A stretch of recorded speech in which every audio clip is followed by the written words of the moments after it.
આજકાલ ચોરી, લૂંટફાટ અને સ્નેચિંગની ઘટનાઓમાં વધારો થઈ રહ્યો છે, ત્યારે સુરતના ઉમરામાં પણ એક સ્નેચિંગની ઘટના બનવા પામી છે.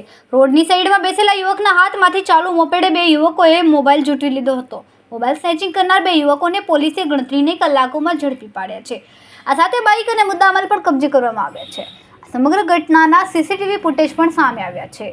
મળતી માહિતી પ્રમાણે પીપલોદ ખાતે રહેતા 20 વર્ષીય રોહિત પ્રસાદે મોબાઈલ સ્નેચિંગની ફરિયાદ નોંધાવી હતી, જેમાં જણાવ્યું કે ગત 25 માર્ચના રોજ સવારે આશરે 8:30 વાગ્યે કારગિલ ચોક પાસે કામ અર્થે ગયો હતો. કારગિલ ચોક પાસે આવેલા ફૂટપાથ પર બેસીને મારી માતા સાથે મોબાઈલ ફોનથી વિડીયો કોલમાં વાત કરતો હતો. દરમિયાન અચાનક સોમેશ્વરા બાજુથી એક ડાર્ક બ્લુ કલરની મોપેડ નજીક આવી અને જેના પર બે સમો બેઠેલા હતા. મોપેડ ચાલકે મારા હાથમાંથી મોબાઈલ ફોન સ્નેચિંગ કરી લીધો હતો. મોપેડ સવાર બંને યુવક પૂર ઝડપે રાહુલ રાત મોલ તરફ નાસી ગયા હતા.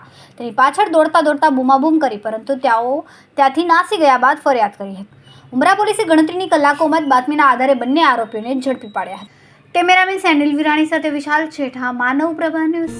અમારા વિડીયોની નવી અપડેટ મેળવવા માટે સબસ્ક્રાઇબ કરો માનવ પ્રભા ન્યૂઝ ચેનલને. બેલ આઇકન ક્લિક કરો લેટેસ્ટ વિડીયો સૌથી પહેલા મેળવવા માટે.